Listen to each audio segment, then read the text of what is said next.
Gonna call the meeting to order, please.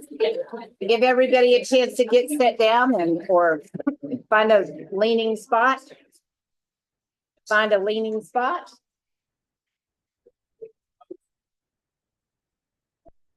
Miss Gina, could we, oh, Miss Hayward stepped out for just a second. She'll be right back. Here she is. all right. Can we get a roll call, please? Yes, Ms. President. President, Okay, could we get some quiet, please?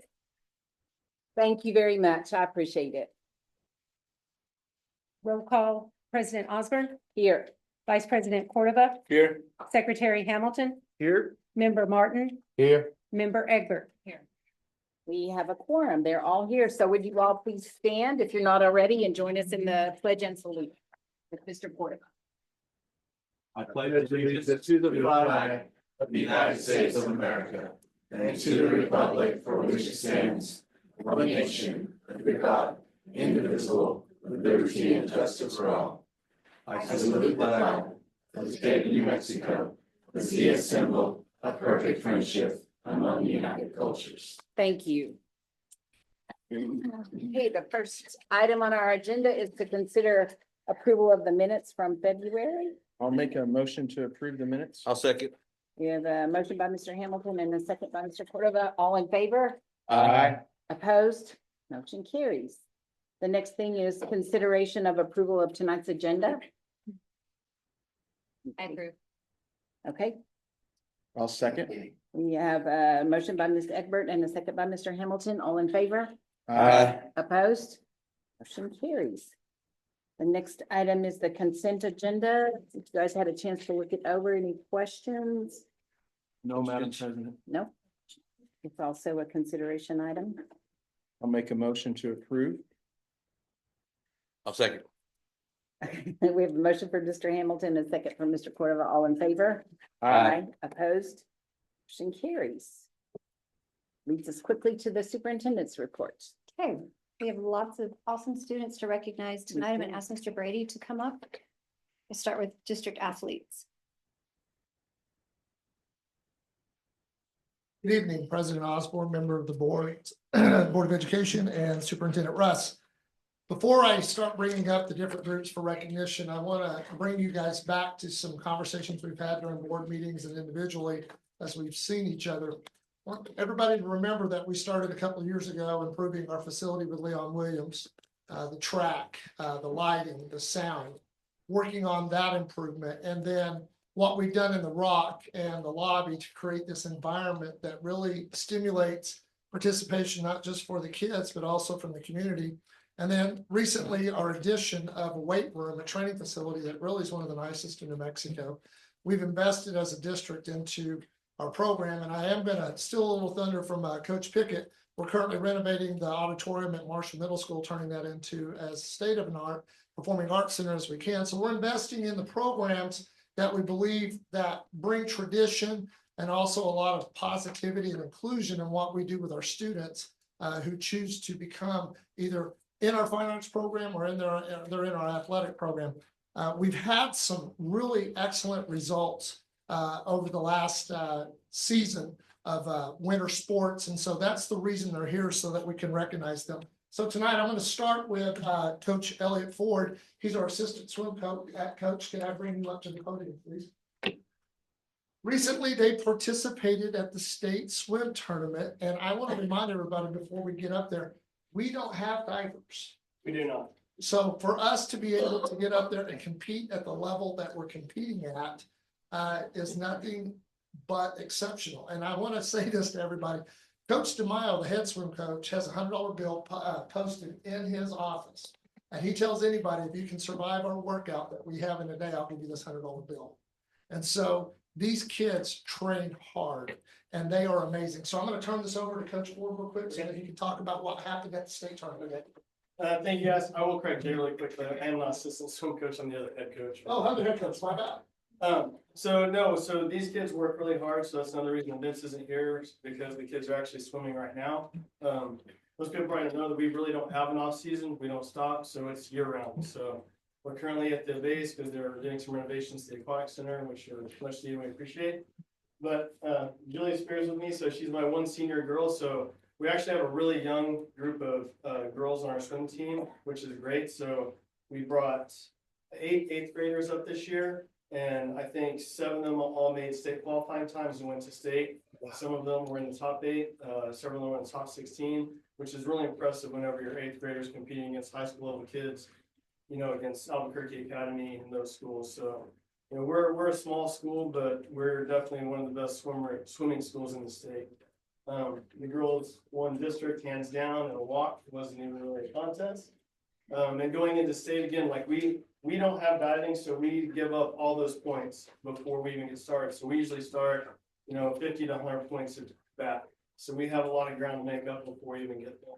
So they've done a really nice job this year. Our boys team is kind of rebuilding. We lost 6 senior boys last year, but they still came in 3rd at district. I think they were 15th at state, but they only had 7 boys. So it's a program that we, you know, me and Vince love, and you know, we love these kids and they work really hard, and so we support them. So I know sometimes we're people kind of forget about swim because we're kind of off doing our thing. We're not really at the high school, so but we appreciate Jay and all the support. So these kids have worked really hard. So appreciate you guys recognizing. And we placed what at state? We placed 3rd at state. We were only 2 points behind second. Good job, guys.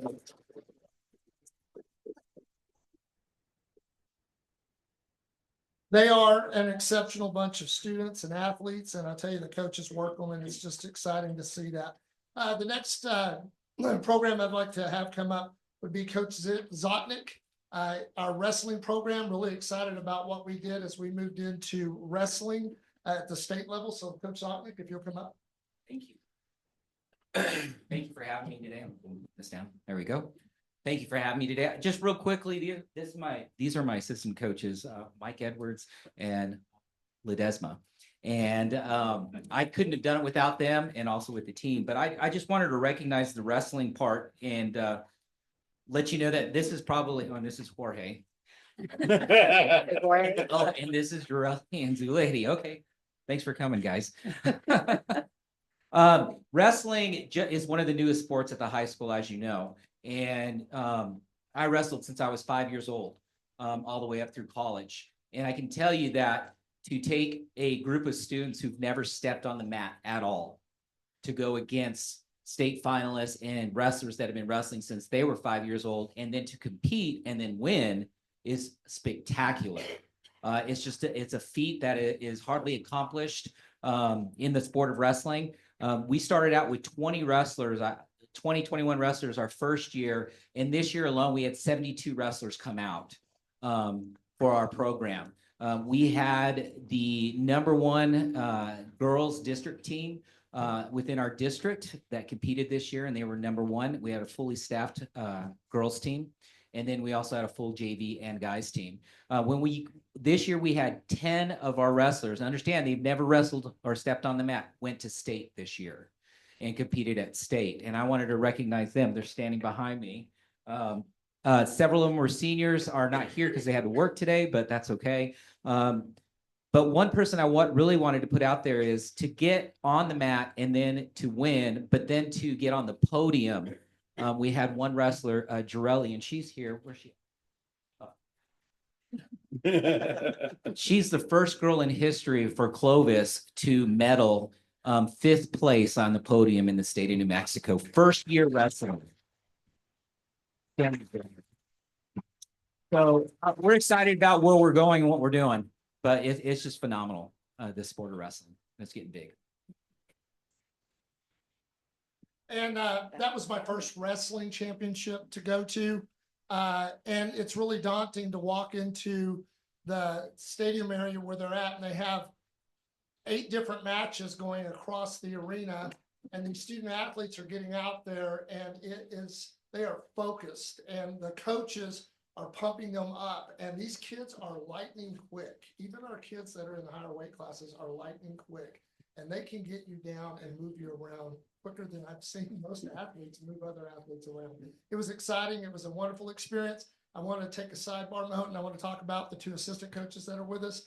The entire time I was there, they were coaching me on what I needed to understand as they were wrestling. it was an amazing experience. And guys, our youngest program, and we had 10 wrestlers up there for state. We had one on the podium. Guys, it's coming, and I'm really excited about that. So thank you, Coach Zockman and your staff for everything that you're done. Next up is one of our veteran coaches here in the district, Jeff Reed, if you'd please come to the podium. Hello, thank you for letting us be here. I have my two assistant coaches, my varsity assistant, Amy Hilburn, and my JV coach, Cordy Wilhoit. And then I have our two senior captains this year, Amanda De La Rosa and Katie Archie. This year, we had an exceptional year. Last year, we were 20-9, had a really good season last year. Lost in the playoffs by 3 to Las Cruces Mayfield, and lost 7 seniors off of that team. So we didn't know what to expect this year. This year was, man, we're losing a lot. Our 2 leading scorers for the last 2 seasons. So we didn't know what to expect. And then by the time we got to summer basketball, I started to see, man, this team has a chance to be pretty good. And then they did. They were 22-8 this year. 4 of our 8 losses came to Hobbs, who was #1 in the state for most of the year. Have about 4 or 5 girls that are going to play college basketball. One of them's going to the Air Force Academy. Our other loss was to Sandia, who won the state championship, upset Hobbs in the state championship game. Our other loss, another loss, was Kirtland Central, who lost the 4A state championship, who got upset in the 4A state championship. Volcano Vista, who we redeemed ourselves and beat in the first round of the state playoffs. And then a fluke loss to Roswell. That was, we're not going to talk about that. So it was a really good season. We had 8 losses, and 5 of those losses were to teams that were playing for a state championship this year. So these girls went above and beyond this year, and stepped up to heights that we did not think were going to be able to happen. And just had a great season, and we're very proud of them and very happy for them. And thank you all for the support. The facilities, like Jay said, are amazing right now. I've been talking about trying to get some kind of video deal into the gym for a long time, and it happened, and we appreciate that.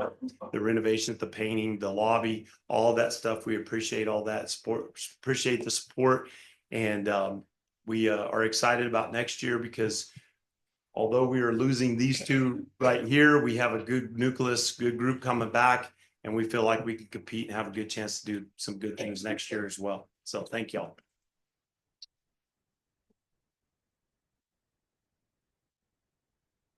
I love it when we make it to the pit. That's an amazing environment to play in. And I was there to watch them as they competed in the quarterfinal round. Didn't go the way we wanted, but certainly very proud of our Lady Cat basketball. And they work hard. Having a kid that went through that program, Jeff knows how to work kids. So it was amazing to watch that. All right, my last team that I'd like to recognize, I'm really proud of our Lady Wild Cadets. They are an engine and a force in our high school, and there is tradition there like nobody's business. And so I'd like to have Coach Cordova come up here if you don't mind. Look at these ladies. So exciting. Thank you. Good evening. Thank you for having us. I'd also like to introduce my 2 assistant coaches. I have Sharon Dorman and Audrey Mirabal. They're amazing. I'm so blessed to have them. But we're super excited about the year that we had as well, up until state. But we'll get there. Every contest that we went to this year, the girls got no less than first place, or they won their division. We went up to San Antonio and we were up against several rough and tough Texas teams, but the girls came through and won their division there. We went to Amarillo a week later, took first place overall, no matter division of that particular contest. Super proud of them. One of the best wins we got, I think, was the first one, and that was at Rio Rancho against several Albuquerque teams. And then last week we competed at our state contest. We came out 9th out of 21. So we're proud of that. I had them top 5, but that's me. But I want to say this. 2 weeks prior, we beat one of the teams by 15 points. But at state, they beat us by 1. I don't know. I'm just throwing it out. So, but anyway, I'm super proud of how they've done. Not just like Coach Zotnick said, we're also full year. We don't stop. So, we just ended our season. We go into off season, and in less than a month, we have tryouts and we're starting again. We fundraise like crazy. We try to do all of that. And these girls have participated in, I think, 6 or 7 different volunteer events this year. So we try to do as much for the community as we can as well. They've done face painting. They've done, tell me what you've done. They've worked elementary school carnivals. They've done Camp Wildcat, the Alzheimer's awareness. So not only do they work hard in the gym, they also work hard outside of the gym. So these girls are amazing. I'm going to miss my 7 seniors that I'm losing this year. But again, I have like he said, a nice nucleus coming back, and we're hoping to come back and work hard and do it again. So. Thank you.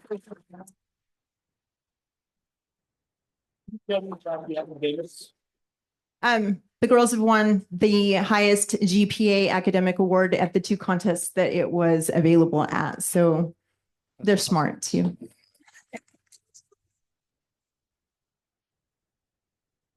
So just a couple other notes, the K-5 elementary program, we have about 525 2 through 5 basketballers going. They start their first weekend this coming weekend.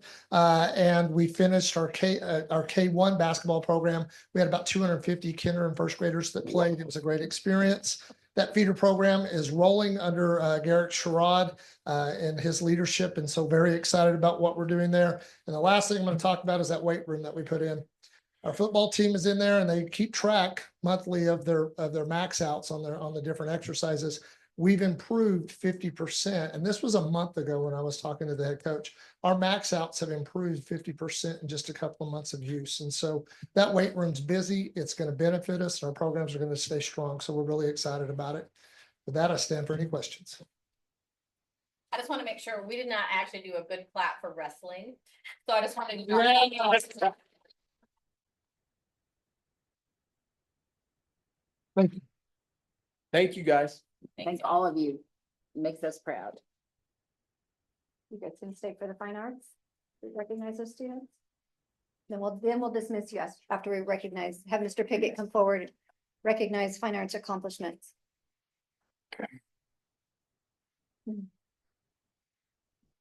President Osborne, members of the board, Superintendent Russ. Tonight I have the choir teachers from Clovis High School, Gaddis Middle School, and Yucca Middle School. A couple of weeks ago, they went to the MPA, and I'm gonna be honest, about 3 years ago, I didn't really know what an MPA was.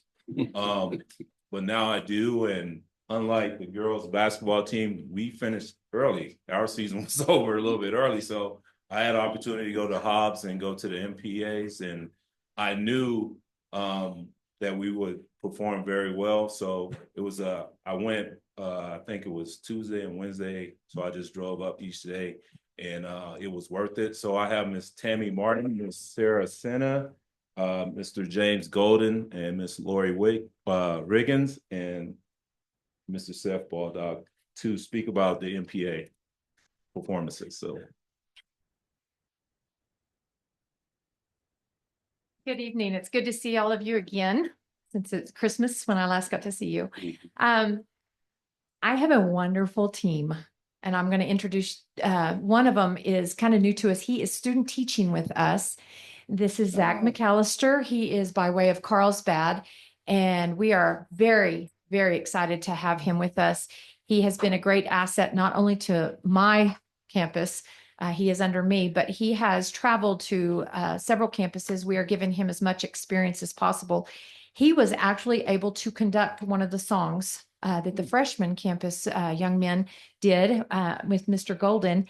And Mr. Golden actually stepped over to the piano to play so that they could actually have everything covered. And it was a great experience. Students like this do not get that experience at the MPA level. It is unheard of. And so it was a benefit to be able to use him and let him have that experience. But I want to first introduce, this is Miss Lori Riggins at Gaddis Middle School. She is holding her amazing trophies. These are the large plaques are our sweepstakes. That means that we received first divisions in all areas, sight reading and concert.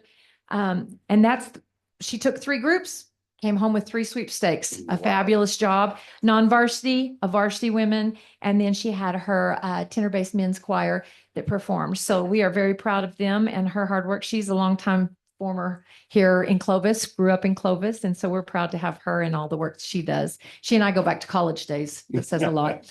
Then we have here, brand new with us this year, but as returning from a previous time, James Golden. And many of you might remember my predecessor from, we had Piedra Vista's situation. We were friendly nemesis. He was the director that I told you about that beat us by 0.6 at state competition last year. But guess who's here now? I wonder who ranked on that one. No, we have a great time. We are a lot of fun if you ever hang out with us. Mr. Golden is at our freshman campus and at Yucca, and he actually has many different roles that he is playing this year. He has 2 trophies that he's got for his women's and his men's group that won sweepstakes also. Fantastic 9th grade group. And Mr. McAllister, like I said, helped direct one of those songs from the men. But not only that, he also at Yucca is a support to Mr. Baldock, Seth Baldock, who just turned 20, is an Ed Fellow with us this year, who is actually the conductor for the Yucca Choir and is doing a fantastic job. He is holding 2 awards. James is actually the accompanist for all our middle schools and our 6th grade academy. And with him mentoring Seth here, it has been phenomenal. We have someone in our program that I wish he was employed as a teacher right now. You know, back in the day, experience mattered, not your credentials through college as much, you know, way back in the day. Some of y'all might remember that, but he is huge asset to our program. His mind never stops. He is very, very, very, very gifted in his music, as many of you probably remember him from our band way back in our choir programs just 2 years ago even. And so, yeah, I knew you knew I was going to throw that. Seth directed a women's varsity group, and they received a sweepstakes, which is his large plaque. And then he directed the men's choir, who received a 2nd division on stage and received a 1st division in sight reading, which is amazing because he recruited, I don't know how many, he recruited 40 brand new kids to choir at Christmas. Wow. And he had to get them up enough to perform this task. And it's to prove to our state that we know what we're doing and our students have had the curriculum that they need in order to read the music and pursue further times in music and even have life of living music as we do. But he has done that. And so with those brand new boys in that class, he got them going far enough ahead that they actually did all of that at the competition. The sight reading portion, if you have never seen the sight reading portion of contest, it is the scariest 10 minutes you will ever have in your life. I know Mr. Borio's been through it too. We sit in there and we are timed. We are yelled at 1 minute. I mean, it is all of that. What these students go through in their competitions and the whistles blowing and all that, they're doing the similar kind of thing with us. But if we don't follow those rules, we are disqualified too. So it's kind of like being in athletics. And all of these folks have stepped up to that. Seth, being brand new, has never gone through that before. And he did that himself this year with guidance from Mr. Golden. And Mr. Golden said, he's got this. He's got this. And so we are so excited to show you that of what's happening in our choir programs here at this school. It is amazing. So with that being said, congratulations, Seth, on a great job this year. We really appreciate that. And then last but not least, we have Sarah Sena, who is my accompanist, who also teaches our piano classes. Sarah goes beyond for me because she has to play all this music too. James plays all the music for all the schools. Sarah is the same way. And some of the music I've thrown at her the last 2 years have been incredibly hard. Normally, you would ask a college level pianist to play a lot of this stuff. And she has stepped up and she has practiced beyond her regular hours, beyond anything I can imagine. And that is an amazing feat for an accompanist to do that and still do all her teaching that she's doing and all the extra work. She is holding two of ours, and Zach is holding the other two. We had 4 groups that went. We have 70-something students in our high school program, but we took a mixed choir of about 53 kids, sweepstakes for them, did fantastic. We took our women's select, and we took our men's choir, which is not a class. We add all our men together from 2 other classes, and we practiced once a week on Fridays after school. And they came together and did 6 rehearsals and then went to MPA and pulled a sweepstakes. And so we are very proud of that one. Then we also have our chamber choir and all sweepstakes. If you look at all this, these all get to go on our walls. We are so excited for our program. With that being said, we are now moving into state competition. With state competition, Ms. Riggins and Mr. Golden and Mr. Baldock here, they have had 2, one from each of the middle schools, have placed ready to go to state. They have received the credentials from the MPA that allow them to proceed on to state. We have 2, our women's select and our chamber. It just kind of like the sports. We don't just get to go, we have to qualify. And so that's what this is all about. We wanted to show you we have qualified beyond qualified for this. And so on the April 4th, Ms. Riggins and Mr. Golden and Mr. Baldock are going to take the choirs to perform on the music. They're doing the middle school in the morning time on the 4th at Rio Rancho. Just the varsity. Varsity women, first time ever, our middle schools have taken any choirs to state competition. We've had a band or 2 take some bands, but we've never had choirs go. So we're hoping that we do have some good placement. We're proud of our kids. They've worked super hard. And then once again, we are taking our high school women's select and our chamber group to state. This year, we have high hopes. We have some wonderful, wonderful students, and we've done a lot of clinics. We are actually moving on to more clinics this next week with all of our groups, going to Wayland Baptist University, and they're going to do a clinic with Gaddis with their choir tomorrow. And so they've got the college professor there who is going to work with them. We have the New Mexico State University choir director is coming here to work with the Yucca choir. And then we are taking ours to Eastern, and Dr. Paul from Eastern is going to work with our choir. So we are reaching out to the collegiate level to help us improve these students and grow. Our high school group is actually going to get to go watch performances or rehearsals at Eastern to help build for them in the future if they ever want to pursue that too. So at this time, I present to you all of our MPA awards and hoping to bring more information to you soon about state competition. Thank you very much. Thank you, Mr. President.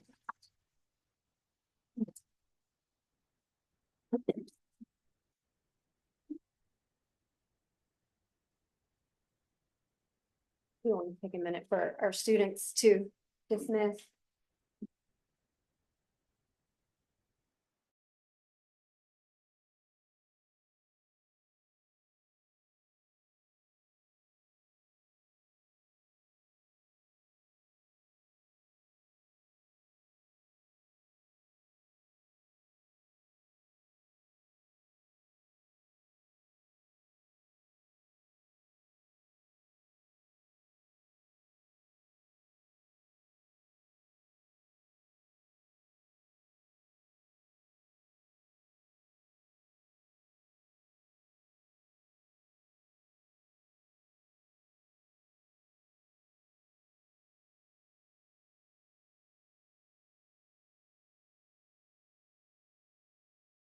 I just want to thank you, Ms. Russ, for bringing all of those great students here so we can celebrate them. And like, Thank you. Mr. Zotnick, I Thank have you. to go. Thing. Well, good evening, board. Like I said, it's always hard to follow after everything. It's amazing. I only have a few things. Thank you for having me tonight. STEM Day, we are trucking really hard. We're so excited. Thank you, Gina, for all the hard work that you've done with us. We extended it for 2 days, so we have a lot of kids coming and the units are so excited. They keep calling me every hour with their new idea. So I'm excited for them. It's gonna be great. And then thank you to Miss Brooks. She's here today. We worked really good together, me, her, and PA, and we came up with that military family page, which is phenomenal. I have shared it, I don't know how many times already with families PCSing in. And I'm excited. I really want to share it with all of the districts and say, look what Clovis did. I think everybody should have one on their website. So that's kind of what we're gonna do next. Because I think it's a great idea. It's all the information, all the frequently asked questions that our families are asking us.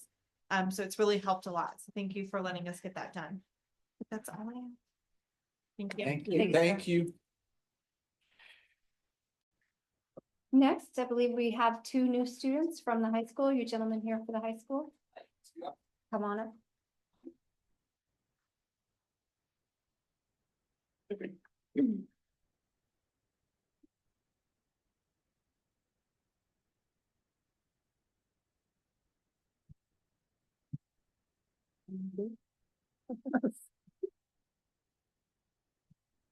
Good evening, Superintendent Russ and members of the board.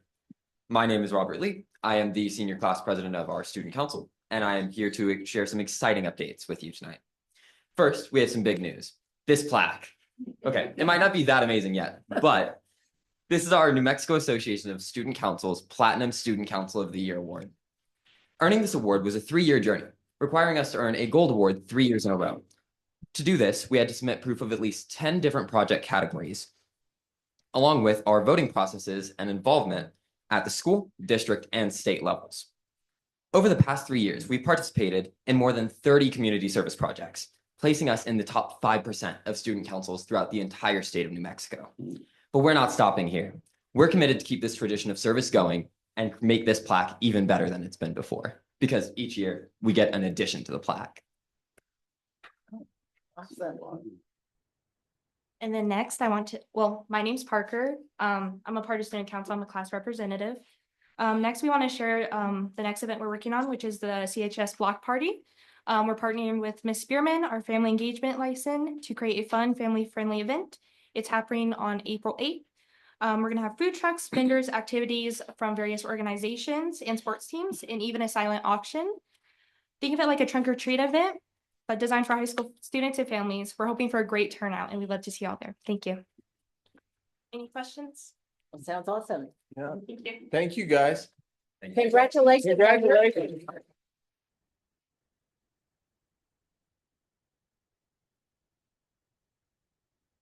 Okay, so this seems like a no-brainer to bring this trip request to you. Certainly is. But we do have a trip request on behalf of Gaddis to travel to Rio Rancho on April 3rd. Madam Chair, I move to approve the request. I'll second. Okay, we have a motion by Mr. Martin and a second by Mr. Cordova. All in favor? Aye. Opposed? Motion carries. I know they'll make us proud. Yep. Miss Snackerville. Oh, okay. Lovely.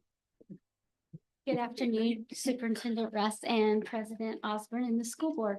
I am here just to answer questions. We are submitting our bilingual program application to the State Department.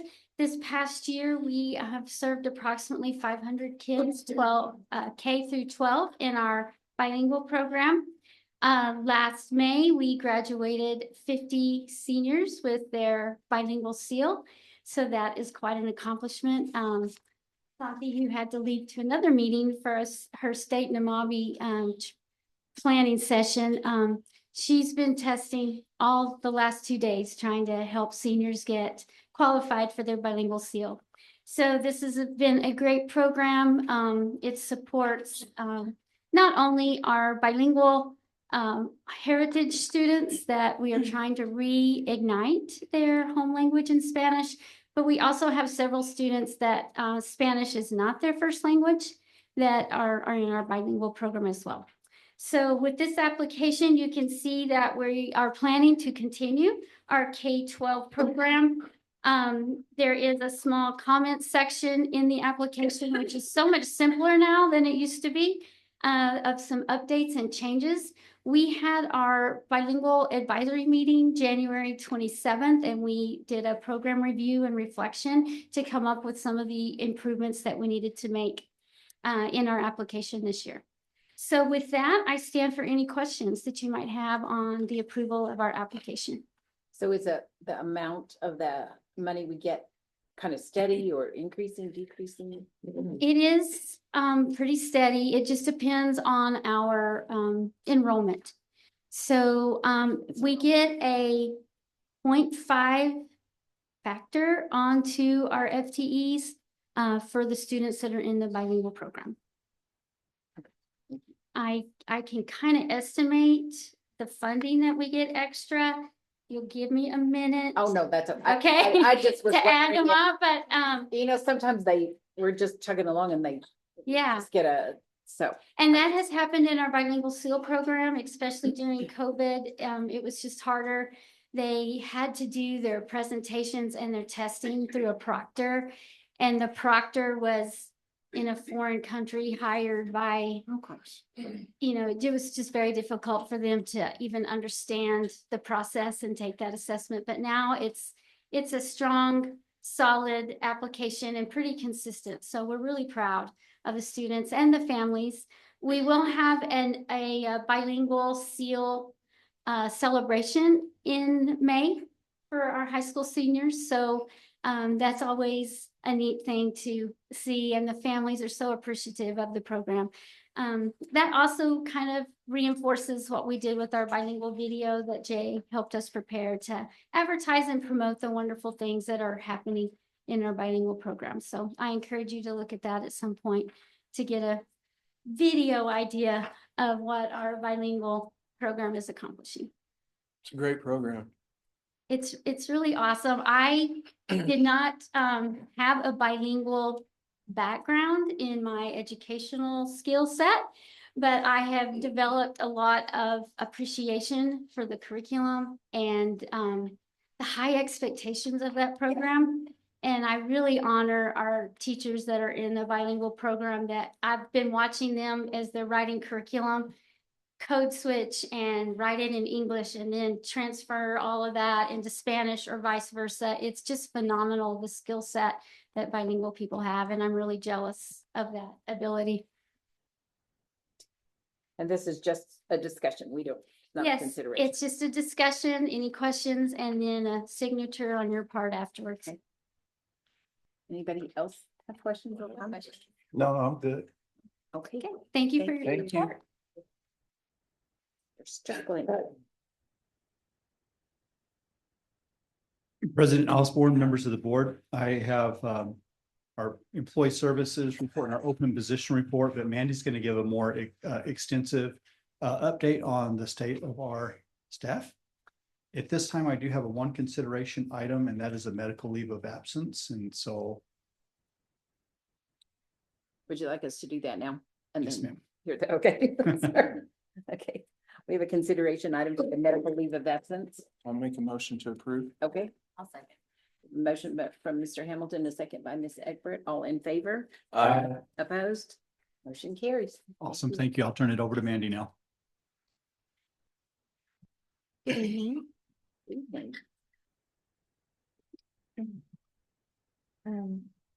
President Osborne, members of the board, and Superintendent Russ, I have a presentation to bring to you about the state of the CMS staff, where we're at, where we're going, all the wonderful things that have been happening with their staff lately. And for the last year and a half or so, I figured I needed to update you a little bit about what's going on. Thank you for the opportunity to speak tonight, where we are, where we're going, and how we continue to grow and strengthen our incredible team of educators and support staff.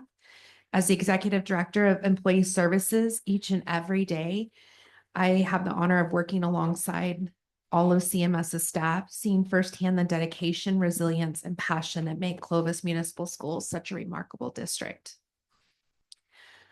Let's begin by recognizing the longevity and commitment of our staff. Currently, 50.2% of CMS employees have been with the district 5 years or less. While we celebrate those that have been with us for many years, this statistic also highlights the importance of retention and building a workplace that fosters long-term commitment. Although some of our staff have been with CMS for a shorter period, it is essential to recognize that years of service in CMS do not equate to total teaching experience. Many of our teachers and staff come from a diverse background worldwide, beginning extensive expertise with them even during their brief time in Clovis. The typical Cannon Air Force Base spouse stays with us 2 to 3 years, but the majority of them arrive with substantial training and qualifications. Just today, we received a resignation from one of our Cannon spouses, and in part, she stated, if you don't mind me telling you what she said to us today, it was quite endearing. Dear Miss Russ, Miss Carpenter, and Mr. Strickland, I hope this message finds you well. I'm writing to inform you that due to my husband's military permanent change of station, PCS, we will be relocating to New Jersey this summer. As such, I'll be fulfilling my contract through the end of the current school year, but will not be returning to Clovis schools next year. Reflecting on the past 3 years of my career here, I am incredibly grateful to the opportunities I've had to grow both as an educator and a leader. My time at Cameo Elementary for 2 years and this current school year at Arts Academy have been nothing short of enriching. I've had the privilege of working with talented and supportive team, and I've learned so much from my students, my colleagues, and leadership from both schools. As a kindergarten teacher, leader, mentor teacher, I've gained invaluable experience in building positive relationships with students and families, leading professional development initiatives, and providing guidance and support to fellow teachers. I am proud of the work we've accomplished together and the lasting impact we've made on our students' educational journey. It has been a true honor to be a part of such a passionate and dedicated community of educators. Although I'm excited for the next chapter in my family's journey, I will truly miss the wonderful people and experiences that have shaped my time in Clovis. And she continues on, but this time of year, we start getting those PCS resignations. And so as I go through, we're going to talk about resignations, but I want to really frame it through the lens of we are a transient community in that we welcome in our Cannon spouses. And then, but because of that, we have to be willing to let them go. And so, of course, we all responded with, no, you're amazing, but then of course, anything that they need in order to make their next journey, wherever it may be, successful. But wanted to underscore that with their years of service. Onto our teacher licensure levels. Our teacher licensure levels reflect a well-balanced distribution across all categories. 34.7% of our teachers hold a level 3 license, 27.7% hold a level 2, 16.8% hold a level 1, and 20.8% hold an alternative license. That alternative number is decreasing significantly since the last time we discussed this. We are getting more and more people that with less alternative licensure. This diverse range of experience allows us to benefit from both seasoned professionals who provide strong leadership and new educators who bring fresh perspectives to the classroom. The distribution may also be influenced by the presence of Cannon spouses who often bring extensive experience from various educational backgrounds, but may hold many different licensures from many different states. Nearly 2/3 of our teaching staff hold a level 2 or a level 3 license, demonstrating a strong presence of experienced educators who provide leadership and expertise in the classroom, with over 76% of our teaching staff having 3 years or more experience in teaching. We recognize that competitive salaries play a crucial role in attracting and retaining top talent. The average CMS teacher salary now stands at $73,543, with a total compensation package of $109,082 with benefits when they are included. We're proud to provide compensation that reflects the value our educators and our educators and their contributions. However, current legislation is considering a salary increase of 4%, while insurance costs are projected to rise nearly 10%, which may impact the overall take-home pay. Regardless of the movement per this legislative session, our salaries remain extremely competitive with area districts, ensuring that we continue to attract and retain top-tier educators. Last time I talked to you guys about our generational distribution, I think it kind of opened some eyes. And so here we go again. The CMS workforce has experienced significant generational shifts over the last 5 years, reflecting a broader workforce involving employee expectations. So at this current time, 42.6% of our staff are millennials, 33.2% are Generation X, 14.2% are Generation Z, and 10% are boomers. Each generation brings unique strengths, perspectives, and approaches to the workplace, shaping how they communicate, solve problems, and define career growth and success. By recognizing these differences, we can better support our staff, foster collaboration, and create an inclusive environment that values diverse experiences and viewpoints. When we last conducted this study, 50% of our workforce was born after 1980. Today, that number has risen to 57% of our staff was born after 1980, further emphasizing the ongoing generational transition within our district. As our workforce continues to evolve, it is crucial to adapt our leadership strategies, professional development opportunities, and workplace culture to align with shifting expectations.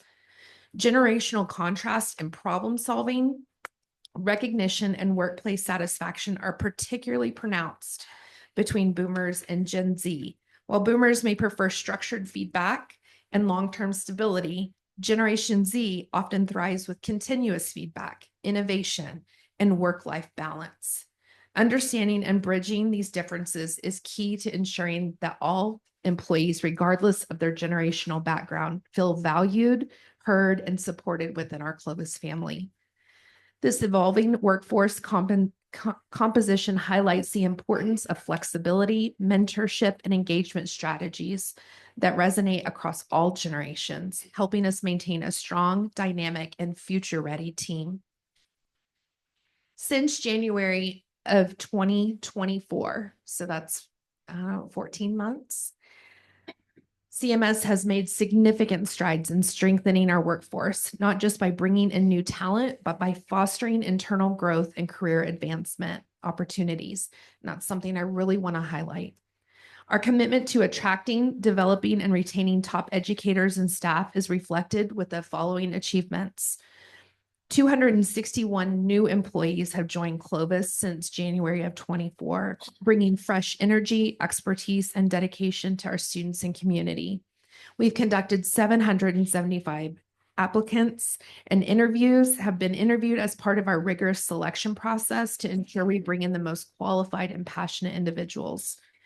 And the last one on this slide, I'm really particularly proud of. We have 278 employees that have transitioned into new roles within CMS, demonstrating our commitment to professional growth and career mobility within our district. We encourage people to grow, and we encourage them to be in places where they feel successful, to go from teacher to mentor to principal. And so those internal transfers show them how much we value the growth of our own individuals inside of our district. At CMS, we're not just filling positions, we're strategically building stronger, more dynamic workforce that directly impacts student success and enriches our educational community. By balancing external hiring with internal career development, we ensure that our employees have opportunities to advance, refine their skills, and contribute in meaningful ways. This intentional focus on hiring and growth reflects our belief that engaged and empowered workforce is the key to delivering excellence in education while fostering a supportive and thriving environment for both our staff and students. Something that I'm particularly passionate about, I'm passionate about all of it, but this one's my baby for sure, is growing our own and investing in our future educators. At CMS, we are deeply committed to growing our own, a strategic initiative designed to cultivate, mentor, and retain future educators from within our own community. By investing in aspiring teachers, we not only support their professional journeys, but also ensure that our students benefit from educators who are already familiar with our district's values, culture, and expectations.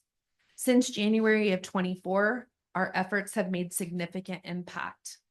Since January of 24, we've had 106 university students from 12 different universities that they have received guidance from our teachers and mentors in the field, hands-on experience. And just like Mr. Baldock was up here, he's an ed fellow and now he's student teaching, and he understands the values and expectations of Clovis Choir Department, unlike any other, because we were able to cultivate that experience for him here. We have 20 current CMS employees that are actively working toward their degree and are on track to graduate in May of 25 in just a few months. And on April 1st, we will host a dedicated interview for those 12 employees, ensuring that they have a seamless pathway into full-time teaching positions for the 25-26 school year. By fostering internal growth and providing structured opportunities for advancement, we are not just developing future educators, we are shaping the future of the district. Through this initiative, CMS strengthens its ability to retain passionate, highly trained teachers who are deeply invested in our student success.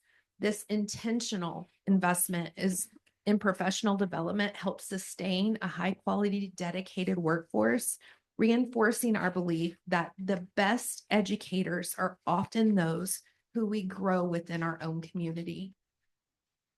And we remain committed to its long-term success. This one doesn't have a slide, but I thought it was interesting to add that we as a department have really committed to, and as a district, maintaining a professional, ethical, and supportive work environment. It's also a top priority for us, and we're committed to fostering a workplace culture that promotes respect, integrity, and accountability among all employees. Ensuring that our staff adhere to the highest professional standards not only strengthens our internal community, but also enhances the educational experiences of our students. Since August of 24, we've taken proactive steps to uphold these high standards.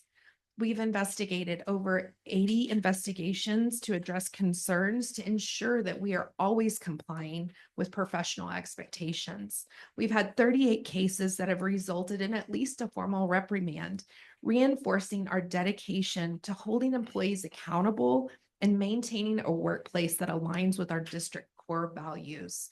If we hear something and something said, we address it. And we are not afraid to stand by those core values and address anything that may not align with what we have set out to do. These actions reflect our firm commitment in creating a work environment where all staff feel safe, valued, and respected by us and our entire community. By addressing concerns promptly and fairly, we reinforce our dedication to transparency, fairness, and continuous improvement. At CMS, accountability is not just about discipline, it's about fostering a culture of trust, professionalism, and growth.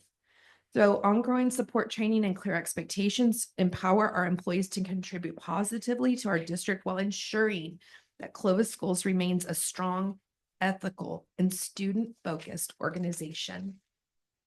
Looking forward to 25-26. They're having some fun there. As we prepare for the 25-26 school year, CMS continues to build on its momentum of stability, retention, and staff satisfaction. The internal transfer period is currently open and will close on April 16th, providing existing employees the opportunity for career growth within the district. As of today, right before I came in here, I checked it. We had 22 people that have asked to either be laterally moved within their own campus or to try a different campus. They want to grow. And only 3 of those, though, are teachers. And so the idea that we have people moving and wanting to move all the time is just not true. We only have 3 teachers as of today that are looking to do something different than what they're doing this year. One of the most exciting milestones this year is that we have fewer job openings than we've seen in the last 15 years. That is a huge win for us. This achievement is a direct reflection of high retention. Educators are choosing to stay in Clovis, reinforcing our strength of our leadership and district culture. Morale is strong. Our teachers and staff feel supported, valued, and engaged in their roles. Low retirement and resignations is a sign that Clovis Schools is not just about retaining employees, but keeping them happy, motivated, and passionate about their work. The Clovis Way. This is just some videos that I found and just some words that came to mind as I was watching some of these videos. Some things that we've really tried to focus on over the last few years: kindness with each other, having grace, having passion, igniting that passion again for learning, and embracing our culture as a family of educators, ensuring that we have laughter in our community. At Clovis Schools, we're more than just an educational institution. We're a community united by shared values that define our work, our culture, and our impact. The Clovis Way is not just a philosophy. It's a daily commitment to fostering an environment where both educators and students thrive, grow, and succeed.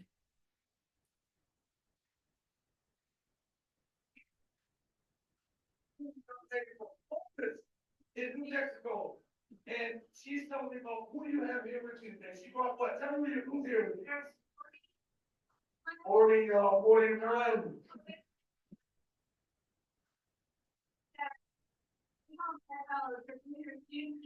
Come on now.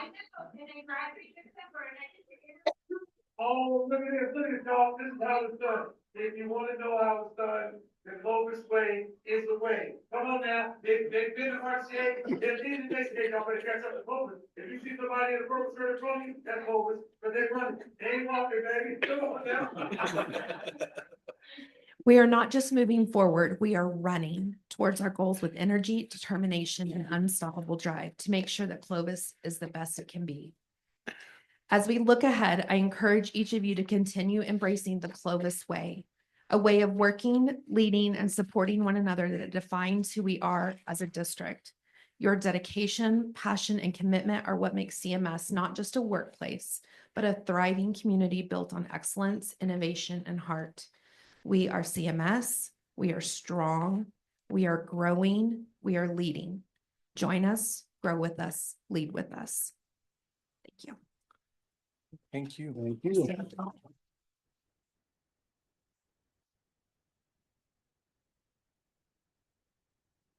Yeah. It's very exciting. Thank you.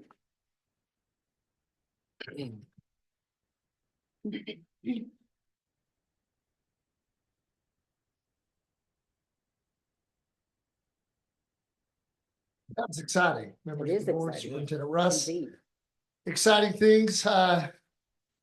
My part of this in operational matters is to talk about the initiation of a MOU, a memorandum of understanding with the Clovis Police Department and Clovis Schools for SOO officers. But I want to first, before we begin that conversation, I want to talk about the things that we've done in the last couple of years to really beef up campus and district security. Remind everybody about the cameras, the number of cameras that we've implemented across the district and improved our surveillance ability, artificial intelligence with weapon detection, evolved detectors for passive detection whenever we have large events. Fencing, finished our last fencing project. No, not our last fencing project, next to last fencing project at James Bickley, and secured that playground so that those kids have a fence structure around them as they play. Security guards at all secondary campuses. We have keyless entry that we've begun to implement. So no more keys. You get a little credit card and you put your badge up there. I really like it. It's a great system. But what it will allow us to do, if we have an event that takes place, we can push a button and our campus is secure. It locks all the doors. So we're very happy about that. So we're in the process. We're starting at Clovis High School with that. And then Mutual Link, which is a grant from the state. We're still trying to lock that down, but it's a connection piece with all of our first responders that gives them complete access to all of our communications, our cameras, maps of our schools, real-time feedback with our artificial intelligence and our camera system so that they can track and detect if we have an intruder up there. So a lot has happened to get us to here. Of all the safety measures that you can implement in a school system, an SRO officer and a bullet resistant film, those are the two that we lack. And so we are in the process of bringing, and I have Chief Thrawn. I don't want to be remiss. He's in the audience. I asked him if he wanted to join. He said he's here for questions. And so I want to make sure if he'd like to come up, please do. But Chief Thrawn has been working with Glenn Russ, our coordinator of safety for the school district, in developing this memo of understanding and defining the relationship we'll have with CPD and embedding our SRO officers here on our campuses. We'll be starting at Clovis High School with one SRO. Also, one of our PSA officers will be with them. We will hang on to them as we filter through the approval process of the city of Clovis, because their committee has to approve, their board has to approve the memo as well. And so with that, we're really excited about the opportunity to have this service provided to us by the police department. We will have them on campus beginning tomorrow. They will be working with Mr. Russ, learning the lay of the land at Clovis High School. That will be their station that we begin with. And he will work with them on acclimating to the building, the layout, the connections that they need to have with the building leadership, access to information. He's going to be the guy that kind of helps them navigate as they onboard into our district. Chief, do you have anything that you would like to add to that? No, I'm just really excited for this partnership, and I'm excited to get somebody back in the schools. We have Sergeant Colton here. He is going to be the SRO for the schools.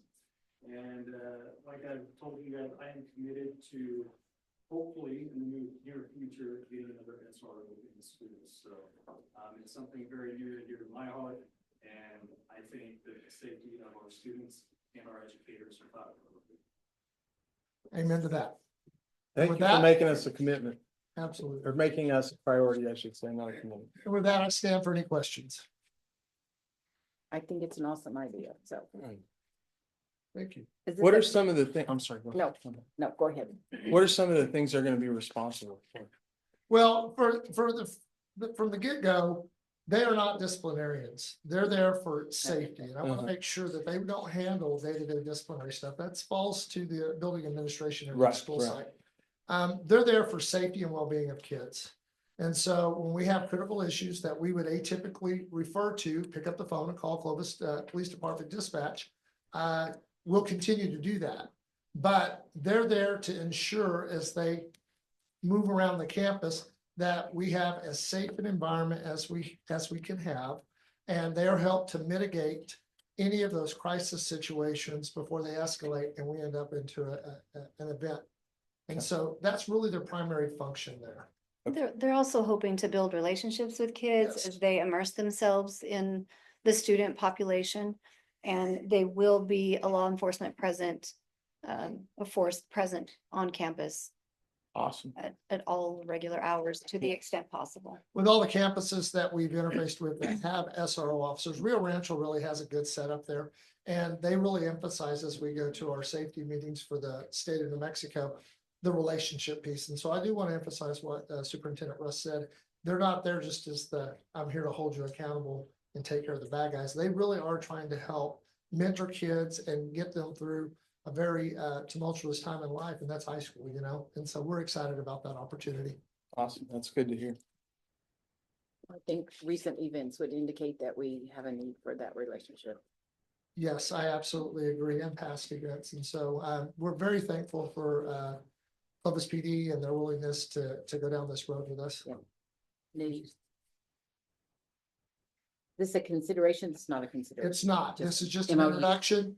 Once we have the MOU through the city council, we'll bring that back for a consideration item and we'll go through that process. Great. I think it sounds great. Thank you. Thank you again, Chief. I just want to add to that this regular presence is going to allow us to access those pass-through metal detectors for some random checks to have law enforcement on site. We can't pull that off. So we'll be putting together a protocol so that you and the community will know how, what the guidelines are for that, but that's going to add even an additional layer of protection as well. And I do want to praise Mr. Russ for a moment because his extensive law enforcement background, working through the MOU, developing that, working with Chief Thrawn, We're gonna get really good at securing our campus and making sure kids are as safe as we can possibly make them day in and day out. So we have a great safety coordinator there. Good, good. Good, good. Thank you, Mr. Brady. Thank you. Okay, the next thing is open forum. So I have a card for Charles D. Cortero. He is wishing to speak during open forum on science education. Hello, board members, President Osborne and Superintendent Russ. I'd like to thank Superintendent Russ for her support of our community and where we're moving forward and helping us understand the state legislature and ways to affect it to reflect our community. I am formally requesting that Clovis schools integrate recent scientific discoveries into science and education curricula, ensuring that students are exposed to the most up-to-date and compelling evidence regarding the origin of life and the universe. In his book, 2021, Is Atheism Dead? Author Eric Metaxas highlights backgrounding scientific education, finding that even staunch atheists cannot dismiss discoveries that overwhelmingly suggest purposeful creation, i.e., a God, rather than random, unguided processes.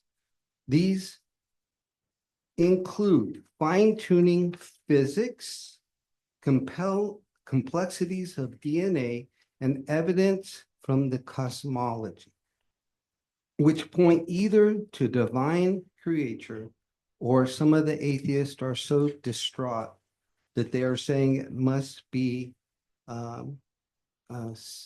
those, let me see here, sorry, must be extraterrestrial intelligence. Darwinism is dead, based on science at the highest levels over the last 20 years. To provide comprehensive education, it is critical that our students engage with these scientific developments, critically analyzing them and understanding them, the broader implications they have on long-standing debates in science and philosophy. By ensuring that science and education English courses include these discussions, Clovis schools can foster critical thinking and intelligent honesty while remaining aligned with the latest scientific research. As I said, if you believe in evolution after the current science, you have more faith than somebody who says there is a God. The best history text, according to the recent science, is a book like this, the Bible. And I would hope that you guys, because you're about my age or younger, we were trained different, but the science says this is true, and I would pray you would read it. Thank you. Thank you, sir. We have a card from Candy Gomez to speak during open forum regarding bathroom policies. Good evening. Thank you for having us and listening to us. My concern again is on the Title IX, and as we were told after Trump had canceled it and put an end to that we were going to go back to the old policies. So I just have a question because it has been brought to my attention. And one of the reasons I have twins in the elementary school here in Clovis, and I have a 14-year-old son that we did pull out of the Clovis schools because of this bathroom issue and the transgender issue. He was actually being bullied by a transgender sub. And I did take it to the school and I did take it to Central. And I was told, you know, that there was a boy using the girl restroom and he was using it before the HB7 was even, we were already implementing it before it was even, the law was even passed. And I was just told recently, I do Bible study with junior high and high school girls, that this same boy is still using the bathrooms, even though we were assured that we were going back to the old policies. And I did email and reach out and was told to take it to the school level, which I did. And they said that, I just want to know they said that we had to file a formal complaint. So what does a formal complaint look like? Because when I was having issues with my son, I was told I had to file a bully report. How do you file bully reports against the teachers? And the teacher made it worse for my son. And also I'm being told that they are asking them their pronouns. And my kid couldn't even talk about God because that teacher told him that he was stupid and his God was stupid. And my kid told him that if he didn't have God in his heart, he was going to hell. And then I had a different teacher call him at night on my phone, which should not be acceptable either. And when I bring this up, I never get a full answer of like how I'm supposed to, like how this is going to be fixed. And I feel like my kid was targeted even more in that sense. So, and I have been told time and time again from different girls at different age groups, different Bible studies that don't even attend this, saying that they avoid bathrooms at all costs, not just because of this transgender issue, but because of the vaping also. And I have high school girls that say they purposely go to the early college so they don't have to even be at the high school because they don't feel safe. And so I just want to know, what are we for sure implementing, and how do we know that at the school level that they are following what they need to be implementing and keeping our kids safe? And we have been following at the legislation level, and I would advise if you're not to follow it, because even though Trump has put a stop to this, our state is still trying to pass this stuff on the Title IX. So we do need to be aware and know that they are going to sneak it in if they can sneak it in, because we are a blue state. And so I just thank you, and I would like some of my answers. Thank you. Questions? Thank you. That was the last one. That was the last one. All right, announcements, Ms. Russ. Okay, I need to make a correction on the first one. Our spring holiday at campuses is April 18th through 21st, but district offices will be open on the 21st. Our next regular Board of Education meeting will be held here on April 22nd.